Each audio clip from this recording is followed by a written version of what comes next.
All right, what's going on YouTube? It's Donnie B all day. I have the phone flipped around today, so I have no freaking clue if you can see me, but it doesn't really matter because it's not about me that you want to see. It's about everything else. So I was asked already if I would do like a little tour of the house. But what I figured I would do is I have this little knife giveaway to do, and I figured why not start from my library. And so that's what I'm going to do. I'm going to show you what's in my library here. Besides a bunch of katanas and cold steel stuff. Got the old money machine, the adding machine from the old restaurant. We got the Revolutionary War soldiers, of course. Then you've got some Japanese art, and being a library, you must have books. A little turtle I brought back from Afghanistan, a little jade turtle. Some lapis lazuli I bought back from Afghanistan. You've got the Buddhas. They definitely make a home here. We got a few lanterns hanging out. Got some antique microscopes and cameras and phones and more Buddhas and more stuff like that. Then these are bad. These are badass.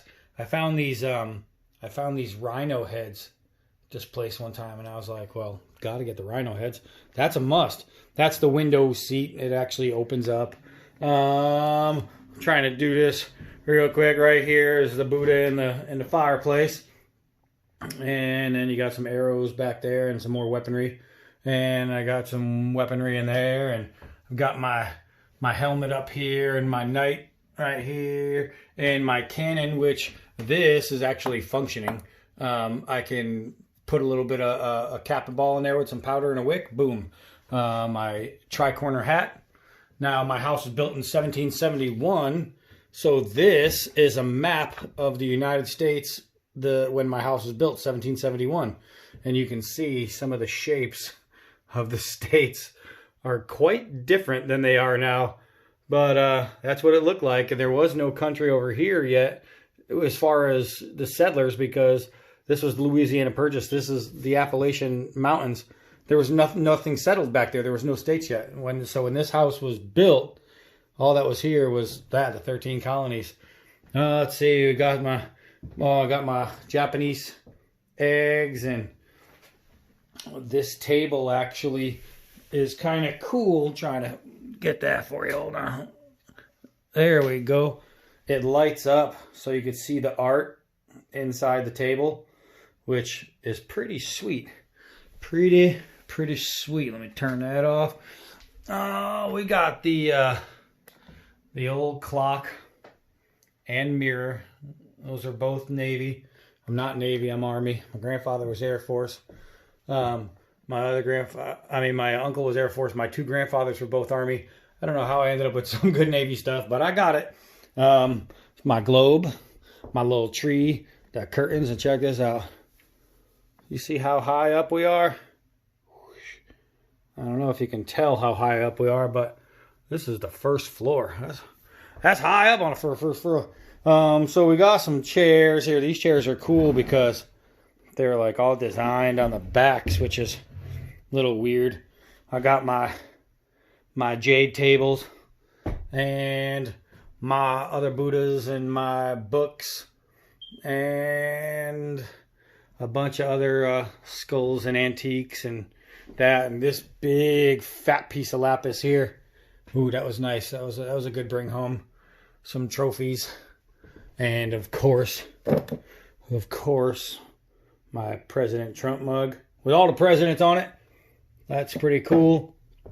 And so then I forgot this, and forgot the little fountain there. We've got the fancy chair there. But this chair right here, this chair is actually significant. It's a very cool chair. Oh, I like the rug. That chair was handmade in England in the 1800s, right? And the cool thing about this chair is in Springfield, Massachusetts, back in the 80s to 90s, every single child who sat with Santa Claus at Bay State West is what we called it, sat in this chair. This was Santa's throne. It was handmade for Santa Claus. I just said it was built in the 1900s, I believe. But handmade for Santa Claus. And it now sits here because my grandfather was the Santa Claus who opened up the nation's first ever Santa Claus school, where he trained people in Minnesota on how to be the perfect Santa Clauses. All right, so we're talking about a free knife giveaway, though. So let's get into that. I'm just going to put y'all right here, so that way I know I'm in the shot. And we're going to get into this free knife giveaway. Oh, hey, welcome back, y'all. So I got a box with some knives in it today, but two that were kind of important because one of them is for one of you. I showed you the Kissing Crane hobo knife, and I told you that I would be doing a giveaway. And this is going to be it right here. So this is what I'm giving away. Ta-da!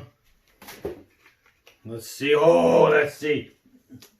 This is the Kissing Crane authentication note, right? So you're gonna get one of those in your package. And now let me show you this. Let me sit in Santa's chair over here. Let me show you this stiletto.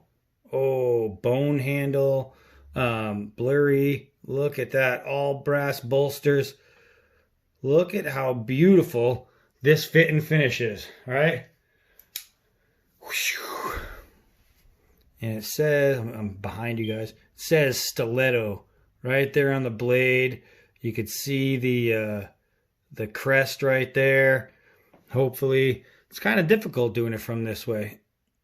But holy Moses, is that a pretty knife. This is a gentleman's stabber. That's exactly what this is. These are gentleman's protection pieces that were adopted in the beginning in the 1920s all the way through the 1950s, where they were commonly found on what we, have been known to call greasers. Guys with the greasy slick back hair, like if you think Fonzarelli, and they would get into knife fights, and this was their knife of choice, was the stiletto. A lot of them had auto opens. This is obviously a manual open, but this is exactly the shape and size and style that these guys would carry for their defense. And businessmen and men of money would carry this as well. You can see that it's got an S-shaped guard, one for your thumb to squeeze into and one for your finger to fit against, or one for your finger to hold into the socket and your thumb to pull on here, depending on how you're using it. It has a spine lock right here, and it closes very easily. And you see how it has that little step. With stilettos, you're going to have multiple steps or one step usually, but it stays right there in that little step and then goes. So there's a little spot right there, and it catches and then goes. And that is actually, I think this has two steps. This is very, very common with stilettos. Now, I'm not doing a full review on this because I was just planning on doing a giveaway video. But basically, this is just a defend yourself knife anyways. So the review would literally be a whole bunch of that because it comes down to protection, protection, protection. Let's see if my protector is sharp. Yeah. Holy, oh no, I just knocked a bunch off. I got a vacuum. Oh my gosh, I flipped it the other way. With the grain, against the grain. Oh, I think I got it all on there. It just don't matter. I'm trying not to breathe.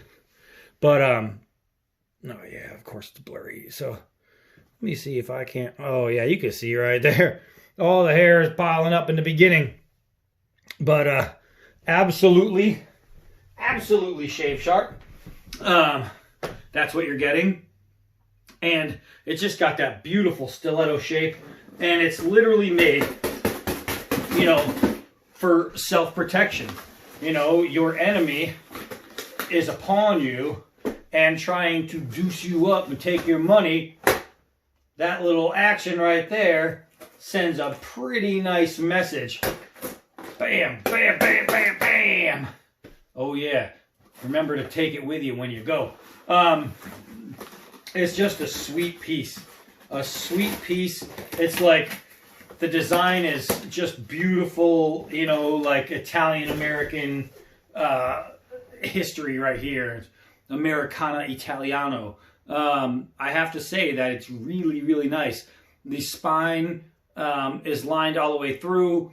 You have the frame is brass all the way through, so while it looks like brass liners, it's actually part of the frame. These bolsters aren't a disconnect, it's all one piece. So it is very, very nice. The bone handles, I think, are just beautiful. It's burnt bone. Looks really, really good. Everything about this just screams stiletto. So, one of you are going to get this knife. And I told you guys, hopefully you're still with me, because if not, you're not getting this knife. I told you how you can go about winning this knife. We're not going to do a pick a name out of a hat type thing, because I wanted to make it as fair as possible. You see me, miss? Stab my booby. I wanted to make it as fair as possible. Ooh, man, it leaves some nice figure eights there. Some good Black Widow wounds.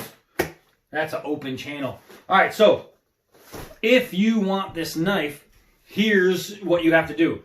I'm giving everybody an equal chance. And everybody gets one answer. So if you answer once and you're wrong and you keep answering, sorry, dude, you're already out. Everybody gets one shot at answering this. And it should be pretty easy. This should be an easy win. And this is why. I have 2 dogs, right? Everybody knows my big dumb Roscoe. That guy doesn't listen to a damn thing. He's always running out of the yard and causing trouble and mischief. But I have another dog, a little white one. What I need to know from you guys to win this knife, the very first person that can put my little white dog's name down there, you win this knife. So it's as fair as it can get. It's how fast are you and how much do you listen to me. If you can remember my little white dog's name and you're the very first one to write it, then you win. So, you know, think about it. If you read through the comments and you see the same thing you were going to say, there's a good shot you already lost. But you might get the answer right, but if you're not the first one to get it right, well, you lost. But we'll be doing more giveaways anyway. But this is what I want to do. I want to make it fair. I want to make it right. Oh, this is so nice. So, first person to name my little white dog will win this knife, except you won't get the one I've been playing around with and digging through my hair. You're going to get the brand new one, fresh in the box. All right? So that's it. So go answer my dog. And